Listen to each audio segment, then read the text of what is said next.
One might think, what is functional fixedness? Well, functional fixedness is the inability to recognize novel uses for a familiar object because we are fixated on its common use. Such an example would be that if a person needs a paperweight but only had a hammer, they would be blind at seeing that the hammer can be used as a paperweight. Our project is an experiment on functional fixedness. Participants, 2 male and 2 females, from different age groups were told to complete a task. The task was to attach a candle to the wall that when lit, the wax cannot drip onto the desk or table below. The participants are presented with only a box containing some tacks, a candle, and a lighter. Participants were then given 3 minutes to complete this task. Please note, some participants did not light the candle as it posed a fire hazard. After the task was complete, participants had to list other uses of floss besides cleaning between teeth. They had 1 minute and 30 seconds to do so. Afterwards, Leanne and I debriefed with the participants the purpose of the experiment and revealed the solution to the candle box problem. With that, we hypothesize, if the age of the participant is younger, then they will have an easier time getting around functional fixedness. This is supported with the idea that younger kids who have had less experience with set procedures and functions are less fixated on an object's traditional use, leading to being more creative and crafty in their solutions. Our independent variable would be the different age groups from middle schoolers to high schoolers to middle-aged adults. Our dependent variable would be the success of completing the task. During our trials, we also recorded the time of each participant. The results are the following. Presented in front of you is a couple of items. Your task is to attach the lit candle to the wall so it does not drip wax onto the table or desk below.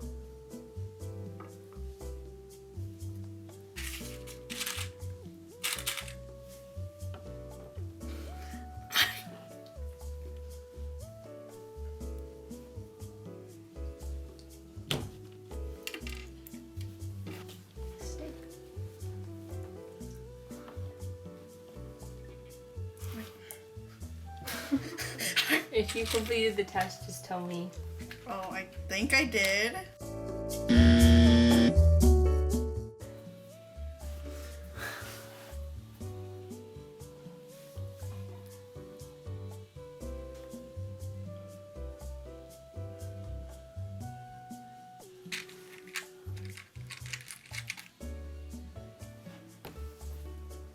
You can say give up if you want.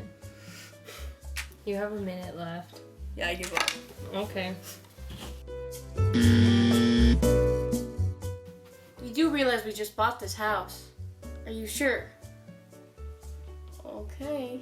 Mom's gonna kill you. Mom's gonna whoop your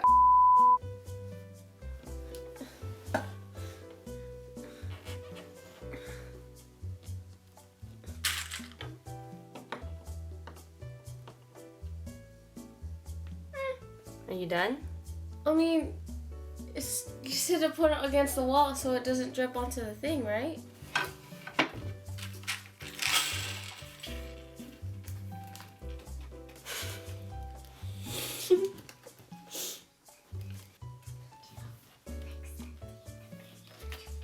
Okay. Did I win?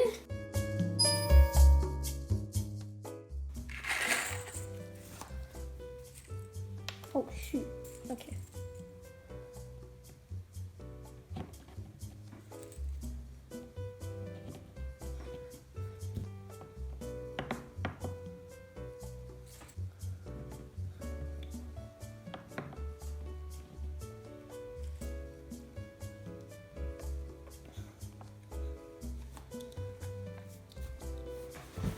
Do I have to light the candle? If you want. Just don't burn your wall.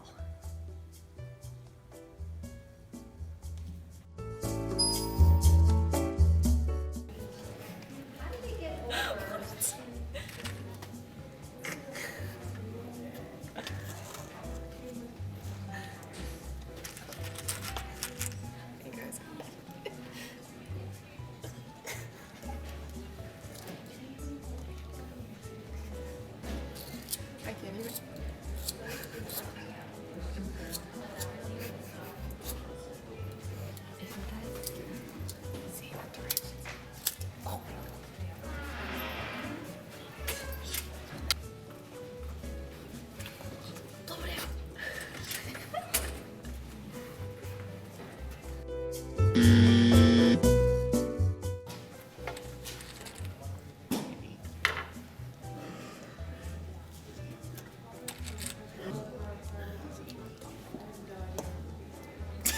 Does that work?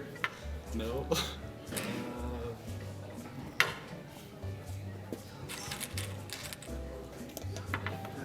I don't know what to do.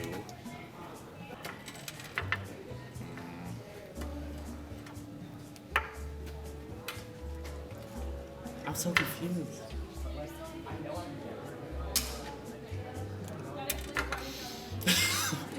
I bet it's gonna be like a really simple solution.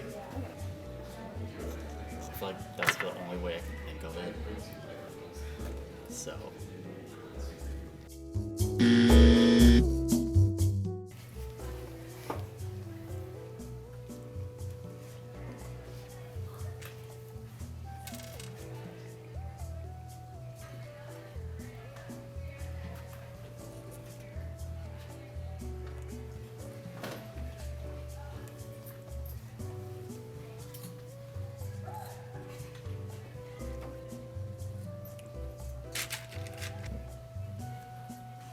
I don't actually have to light it, right? Okay. But if you were to light it, would the wax fall on the table? Well, what I tried to do was like create a base and then just put a bit more tacks underneath so then it catches onto there. But I'm not sure if it'll exactly fall through.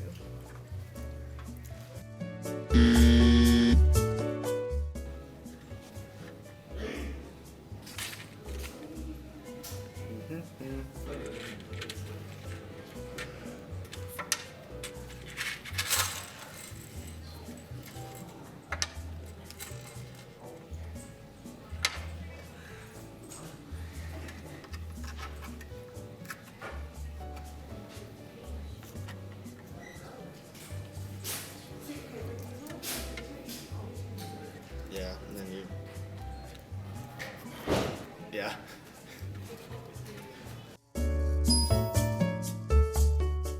Attach the candle to the wall. Attach the candle to the wall so that it won't drip. Are you done? Yeah, you're done? I'm done. Okay. My task is to put this on the wall.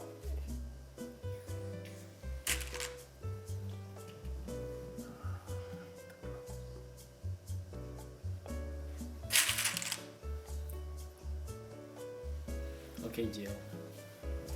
I'm damaging the wall. Your mom know this? Shh.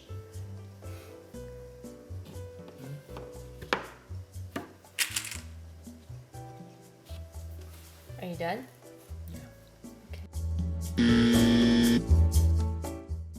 Like this? I can't tell you.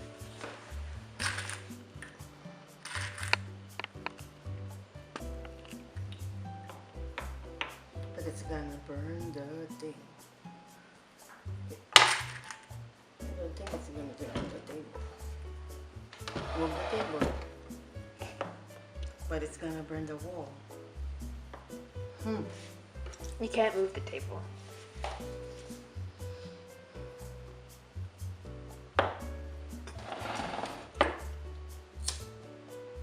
You won't do it.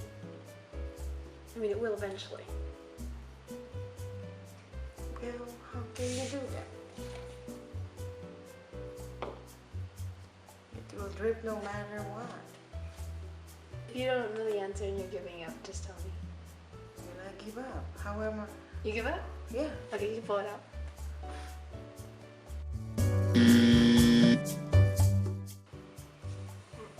Touch the candle on the wall. How will you do that?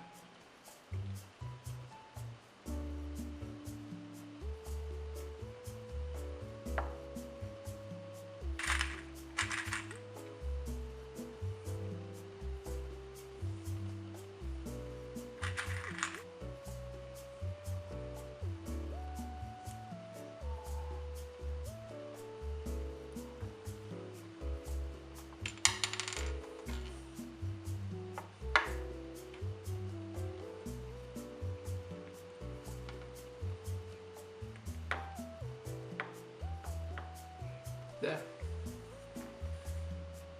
Are you done? Are you stumped? Yeah.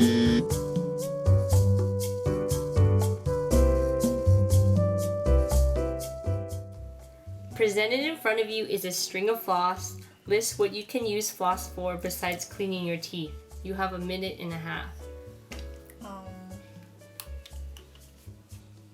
You can tie stuff. That's all I can think of. Tying knots. You could make a belt, hang stuff, make a necklace. Alright. You can cut cheese with it. Use it as rope. You can use it to, I don't know, sew, maybe. Tie things together. You can make it look really cool and make it a gift ribbon. Eat the mint off of it and just use it as a breath thing. That's all I can think of.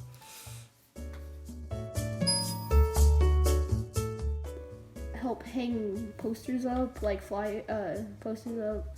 You could use it sort of like rope. You could, I don't know. You could attach other objects to it. You could, I have no idea. I don't know. I give up. I can use it as a string. I can tie my shoes with it if I really need to. I can do anything with floss. Rip out one of my teeth if I tie it to a door. 30 seconds. Oh my gosh. I'm not good at this. Can tie things to it. Sew with it if I really felt like it. I saw on one show where they use it for a trap, like they were burning the floss, and then if it gets triggered, like everything will fall on it. I know it sometimes floss can be durable, so they can use that as rope. You can use it for tying knots, killing people. Elaborate. You see those spies in the movies and they like take some string and they like choke them out. A makeshift shoelace, maybe. Planting a tree and you had like those 2 stakes on the side, you could use this to like tie them together. As like, you see those cool kids with like the shoelace belt, you can have like a string, like a floss string belt. A bow tie, if you like, maybe you could tie a bow with it to make, like decorate a present. I don't know, I think that's all I can think of. For my hair, hair tie. Oh, I can use it as a ring, bracelet, necklace. Okay. Removing something that's sticking on the, like a sticker. Cleaning your face. Removing the blackheads. Tying it. Tying for tying, right?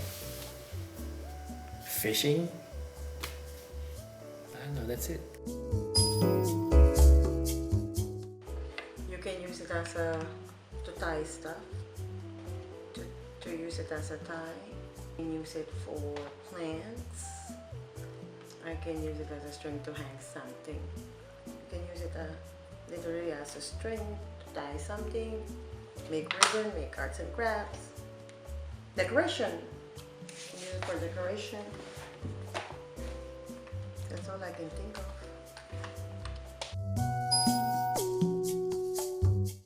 Like, if you have a necklace, you can tie your pendant to the necklace. Shoestring, maybe you can use it as a belt too. Key chain. I can't figure.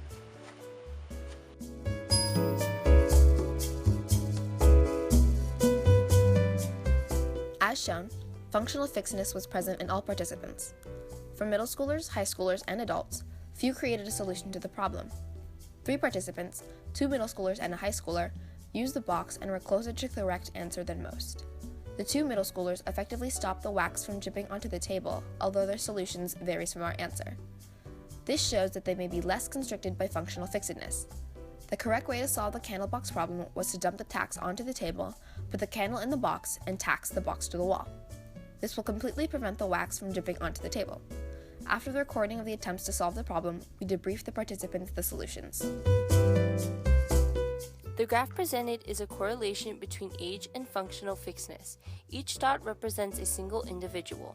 The x-axis represents the ages of the participants, and the y-axis represents their accuracy at solving the candle box problem. The basis for the participants' accuracy is the following. A 0 was given to those that did not do anything or failed to attach the candle to the wall at all. A 0.25 or lower, depending on the candle orientation, was given to those that attached the candle to the wall without the box. A 0.3 was given to a participant that attached the candle to the wall but used a platform and multitude of tacks to catch the dripping wax. A 1 is given to the participant that used the box but did not place the candle inside. In the case of our two middle schoolers, they were given a 1 as the distance of the box from the candle was not a surefire way to stop the wax from dripping onto the table. Say, for example, if the wind was blowing, the wax could have blown onto the table. A 2 would represent using the box to hold the candle and prevent the wax from dripping, as well as attaching it to the wall. Although the younger age group represented being able to get around functional fixedness better, there was still a large majority within that age group that failed just the same as the adults. Moreover, the participants had to list different uses of floss. There are infinite different uses that could have been listed. Most participants listed 3 to 6 different uses, where tying was the most common answer. With that, the age groups had similar quantitative data of the usage of floss.